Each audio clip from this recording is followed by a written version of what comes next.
అవునా, నమస్తే. సో పవన్ కళ్యాణ్ గారు ఎన్టీఆర్ ట్రస్ట్ కి 50 లక్షలు దానంగా ఇవ్వడం జరిగింది. అవునన్నా. సో మొన్నటి వరకు డిప్యూటీ సీఎం గానే వద్దని టీడీపీ వాళ్ళే అన్నారు. అవును. సో ఇప్పటికైనా పవన్ కళ్యాణ్ అర్థం చేసుకుంటారు అనుకోవచ్చా?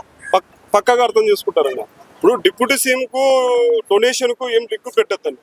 ఎందుకంటే ఎవరు మనస్తత్వం వాళ్ళది అవతలది ఎలా ఉందో, మన నారా లోకేష్ చంద్రబాబు ఎలా ఉందో నాకు తెలియదు, కానీ మొత్తానికి మాత్రం పవన్ కళ్యాణ్ దాన గుణం చాలా ఎక్కువ.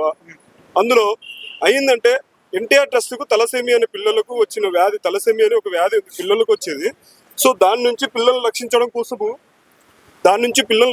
కోసం మామూలు ట్రస్ట్ కి ఎవరైనా సరే విరాళం ఇవ్వచ్చు. సో 50 లక్షలు విరాళం ఇచ్చిన మా జనసేన అధ్యక్షుడు పవన్ కళ్యాణ్ గారికి మనస్ఫూర్తిగా హృదయపూర్వకంగా నమస్కారం తెలియజేస్తున్నాను. సో కమింగ్ టు మనసులో ఏముంటుందో తెలియదు.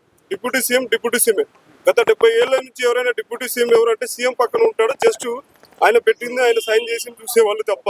ఇప్పుడు పవన్ కళ్యాణ్ వచ్చేసరికి డిప్యూటీ సీఎం కంటే ఎక్కువ అనే పరిపాలన విధానం సాగుతుంది. సో దానిలో ఏం డౌట్ లేదండి, ఎవరు మనస్తత్వాలు వాళ్ళది. సో డొనేషన్ ఇవ్వడం ఆయన మనస్తత్వం, ఆయన ఇచ్చాడు, అది మంచిగానే స్వీకరిస్తారు ఎవరైనా. సో ఈ విధంగా అసలు దానధర్మాలు చేసుకుంటా పోతే అఖిరానందన్కి ఏమైనా మిగులుతాడా లేదని కొంతమంది సో ఇది కరెక్ట్ పాయింట్. నేనేం చెప్తానంటే అఖిరానందన్ గారు, నేను ఒక చిన్న మీకు ఒక మాట చెప్తున్నాను. మా పవన్ కళ్యాణ్ గారు ఆస్తులు ఇస్తాడో ఇవ్వడో తెలియదు, కానీ మంచి అభిమానాన్ని మాత్రం ఇచ్చేసాడండి. ఆల్రెడీ అభిమానంతో మీరు సంపాదించుకోవచ్చు. సినిమాలో నటిస్తారో యాడ్స్ చేస్తారో అది మీ ఇష్టం. అఖిరానందన్ గారు కంపల్సరిగా ఆస్తులు అయితే పక్కా ఇవ్వలేడు, అభిమానాన్ని మాత్రం కోట్ల మంది అభిమానిని మీకు సొంతం చేసేసాడు. సో దాని ద్వారా మీరు సంపాదించుకుంటారో ఇంకేం చేసుకుంటారో మీ ఇష్టం. సో పవన్ కళ్యాణ్ గారు అఖిరానందన్కి అభిమానాన్ని ఇచ్చాడు. సో ప్రజెంట్ గా ఎక్కడ చూసినా కూడా అఖిరానందన్ కనిపిస్తా ఉన్నాడు పవన్ కళ్యాణ్ వెనకాల. ముందు ఈయన ఉన్నా కూడా అందరి దృష్టి ఆయన మీదకి వెళ్తుంది.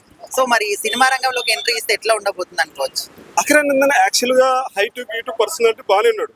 సో ఒకప్పుడు పవన్ కళ్యాణ్ ఎక్కడమ్మాయి ఎక్కడబ్బాయి అనే ఒక సినిమా ఉంది స్టార్టింగ్, అక్కడ పవన్ కళ్యాణ్ మాదిరే ఉన్నాడు. ఆ ఫేస్ కట్ కానీ ఆ హెయిర్ స్టైల్ కానీ రాను హైట్ తగ్గట్టు విలన్ చూపించి సినిమా తీయాలి, మంచి సినిమా రావాలని కోరుకుంటున్నాడు.